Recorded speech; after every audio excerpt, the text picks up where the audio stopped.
আসসালামু আলাইকুম রহমতুল্লাহ। আজকে আমরা পড়ব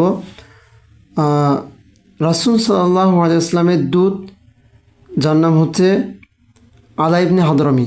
তো এই আলা ইবনে হাদরামি তিনি বাহরাইনবাসীদের সাথে কি করেছেন, একটা সন্ধি করেছেন। তো সেই সন্ধিটাই আজকে আমরা পড়ব ইনশাল্লাহ। আহদুল আলা ইবনুল হাদরামি, আলা ইবনে হাদরামির চুক্তি বা সন্ধি লি আহলিল বাহরাইনবাসীদের সাথে। ও সালাহ আল মাজুসু ওয়াল ইয়াহুদ ওয়ান নাসারা, মূর্তি পূজক ইহুদি নাসারা এরা সবাই সালাহা কি করলো, সন্ধি করলো। মিন আহলিল বাহরাইনের অধিবাসীদের যারা অন্তর্ভুক্ত। তাহলে কি হলো, বাহরাইনের অধিবাসীদের অন্তর্ভুক্ত মূর্তি পূজকরা, ইহুদিরা এবং নাসারারা এরা সকলে কি করলো, সালাহা সন্ধি করলো। কার সাথে? আলা আবদাল হাদরামি, আলা ইবনে হাদরামির সাথে। ওয়াকুতিবা, এবং লিখা হলো বাইনাহু তার মাঝে, অর্থাৎ আলা ইবনে হাদরামি ওয়াবাইনাহুম এবং তাদের মাঝে, আলা ইবনে হাদরামি এবং তাদের মাঝে, অর্থাৎ বাইনাহু ওয়াবাইনাহুম তার এবং তাদের মাঝে, কিতাবান একটা লিখনি আর কি, বা একটা সন্ধিপত্র। তাহলে একটা সন্ধিপত্র কি করা হলো, কুতিবা লেখা হলো। নুসখাতুহু, যার নুসখাটা ছিল, অর্থাৎ যার লেখনীটা ছিল, সেটাই এখন নিচে আসতেছে। বিসমিল্লাহির রহমানির রহিম, পরম করুণাময় অসীম দয়ালু আল্লাহর নামে শুরু করছি। হাদা মা সালাহা আলাইহি আল আলা ইবনুল হাদরামি আহলাল বাহরাইনি। হাদা এটা, মা সালাহা আলাইহি যার উপরে সন্ধি করল, আল আলা ইবনুল হাদরামি আলা ইবনে হাদরামি। তো এই যে এটা বলতে কি, সন্ধিপত্রটা। তো এই সন্ধিপত্রটা মা সালাহা আলাইহি যার উপর সন্ধি করল, আল আলা ইবনুল হাদরামি আলা ইবনে হাদরামি আহলাল বাহরাইনি বাহরাইনবাসীদের সাথে। আলা ইবনে হাদরামি বাহরাইনবাসীদের সাথে এই সন্ধিপত্রটা কী করলো,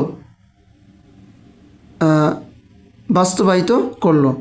এই সন্ধিপত্রটা বাস্তবায়িত করলো। তাহলে আবার আমরা পড়ি, হাদা এই যে এই সন্ধিপত্রটা, মা সালাহা আলাইহি যার উপর সন্ধি করলো, বা যেই সন্ধিটা বাস্তবায়িত করলো, আলা ইবনুল হাদরামি আলা ইবনে হাদরামি আহলাল বাহরাইনি বাহরাইন অধিবাসীদের সাথে। তো সেটা কি, সালাহাহুম তিনি তাদের সাথে সন্ধি করলেন। কে? আলা ইবনে হাদরামি। আলা ইবনে হাদরামি তাদের সাথে কি করলেন, সন্ধি করলেন। আলা আই ইয়াকুফুনাল আমালা। তাহলে এটার অর্থ কি, যে কিসের উপর সন্ধি করলেন, যে তারা যেন আমাদেরকে আমলে বাধা না দেয়।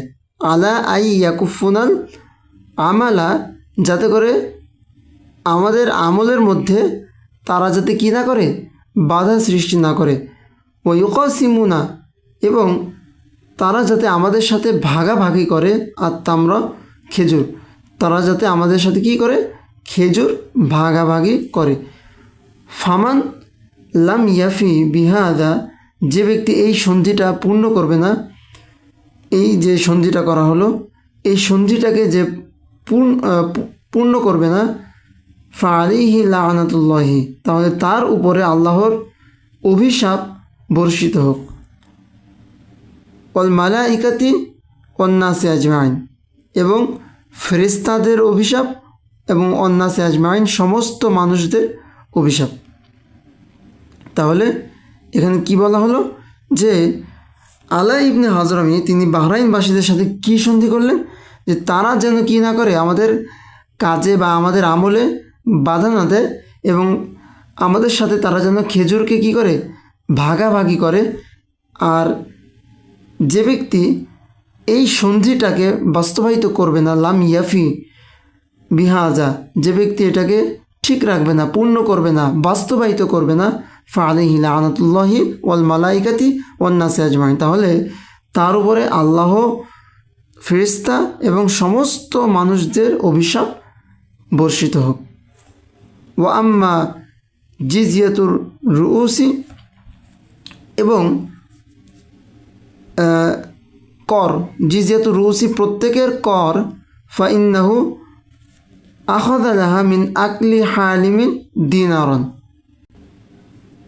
তাহলে এটা অর্থ কী হবে যে অতঃপর রুউস, রসুনের বহুবচন রুউস মানে মাথা, মাথা বলতে কি মানে ব্যক্তি আর কি। তাহলে জিজিয়াতুর রুউসি ব্যক্তিদের কর, ফাইন্নাহু নিশ্চয় সেটা উখিযা লাহা কী করা হবে গ্রহণ করা হবে, কর গ্রহণ করা হবে, মিন কুল্লি হালিমিন প্রত্যেক প্রাপ্তবয়স্ক থেকে দিনারন 1 দিনার করে, অর্থাৎ প্রত্যেক প্রাপ্তবয়স্ক থেকে 1 দিনার করে কি করা হবে জিজিয়া বা কর গ্রহণ করা হবে। তাহলে আমরা এই লাইনটার আবার অর্থ করি, ও আম্মা অতপর জিজিয়াতুর রুউসি সকলের কর, প্রত্যেকটি মাথার কর, ফাইন্নাহু সেটা উখিযা লাহা গ্রহণ করা হবে, মিন কুল্লি হালিমিন প্রত্যেক প্রাপ্তবয়স্ক থেকে দিনারন 1 দিনার করে। আজ এ পর্যন্তই। আমরা পরবর্তীতে আরেকটি পত্র নিয়ে ইনশাআল্লাহ হাজির হব। আসসালামু আলাইকুম রহমতুল্লাহ।